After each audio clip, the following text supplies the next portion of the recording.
SmackDown took place tonight. It was on the Thunderdome, and they started off with an in memoriam for Bullet Bob Armstrong. I want to give my condolences to his family. Bullet Bob was a wrestler.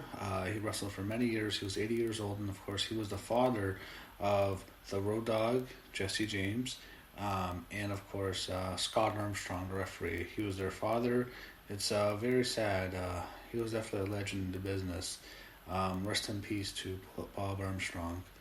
They recap, and I'm sure Road Dogg probably wasn't there. They recap the Fiend against Braun Strowman and Reigns returning at Slam. In the back, they show Adam Pearce talk to security about the Fiend, Reigns, and Braun Strowman being in the building at the same time. He then revealed Vince McMahon's here tonight and entered his office. He was intimidated by the boss.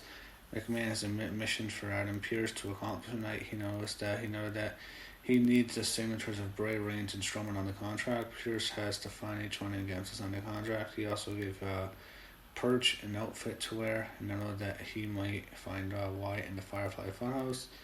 McMahon warned Pearce not to fail him. He had Intercontinental champion Jeff Hardy cut a promo. He made his way down to the ring. They recap AJ injuring Jeff's knee. Hardy notes he's happy he can still stand. Then AJ Styles comes and he rips into Jeff Hardy. Hardy said he was able to issue an open challenge. Styles freaked out and yelled at Hardy taking advantage of him. Hardy attacked Styles and he had Jeff Hardy face Shinsuke Nakamura. This was an okay match, very alright. This was fine, not a bad match. I thought what happened is how it ends is Hardy throws Nakamura into Styles at commentary. Then when they go back to the break, what happens is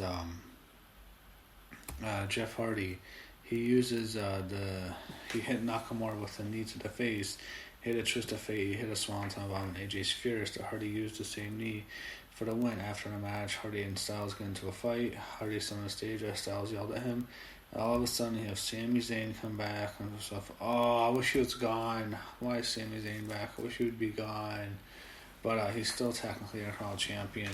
He never lost. He yells at Hardy, and then they all stare down. And Sami Zayn hits Jeff Hardy with the haluva kick, a boot to the face. Then AJ goes to attack Jeff, but Jeff stands up later. So I guess it sets up a triple threat. Back on the Bear Killer Box interview, Sami Zayn asked him why he attacked Hardy. Zayn noted nothing changes around here because the questions are still terrible. That was an okay line. Zayn called Hardy and Styles frauds, and he's the real IC champ. Firefly Funhouse. Bray was happy to be back in the Funhouse. He couldn't help but feel something was missing. He revealed the Universal title.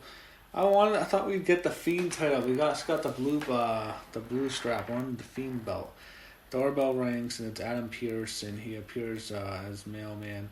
Wyatt called him Postman Pearce and let him in, and he gets the Fiend. He wants a Fiend signature, but Wyatt didn't understand why he would sign Pearce. Pointed out that Wyatt and the Fiend have a connection. Pearce got Wyatt to sign the contract for payback, and he ran out. Pearce still has to get Reigns and Strowman signature, so maybe it's Bray Wyatt who's wrestling. It's not the Fiend. I don't know if it's gonna be the Fiend, but that'd be interesting. Graves admits the Firefly Funhouse is an alternative universe. That's weird.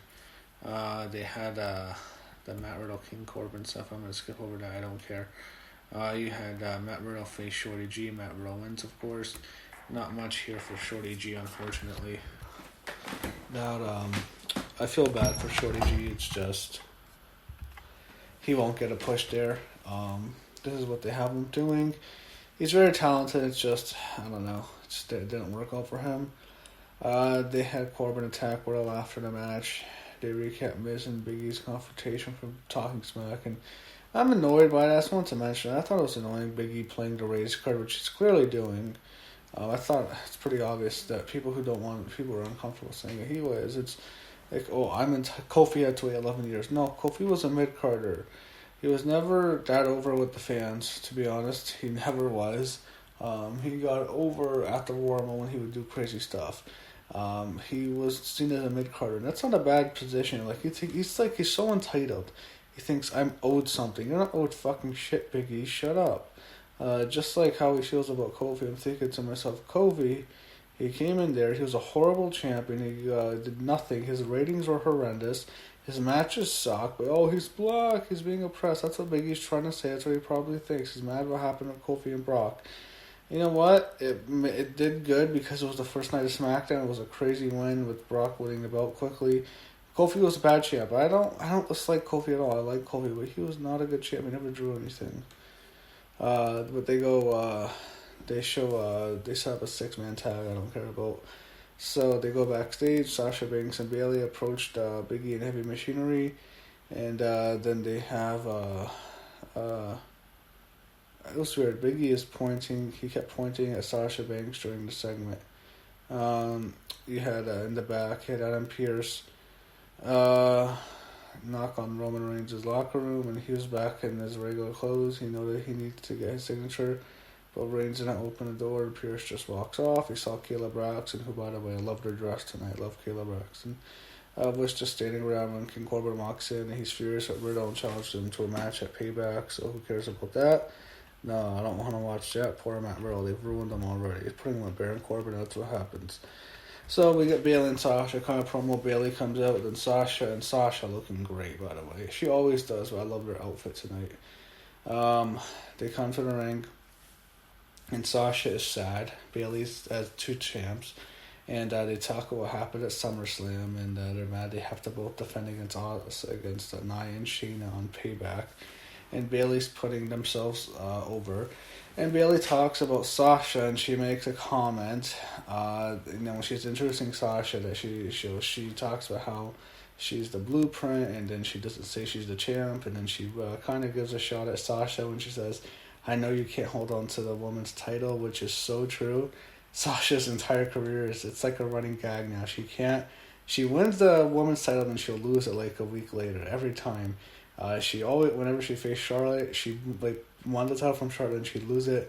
Actually, at SummerSlam a few years ago, she won it from Charlotte for the first time and then lost to her surprisingly out of nowhere at SummerSlam. And she won it back, and then she lost it to Charlotte at Hell in a Cell. She won it again and lost it strongly in the Iron Man match.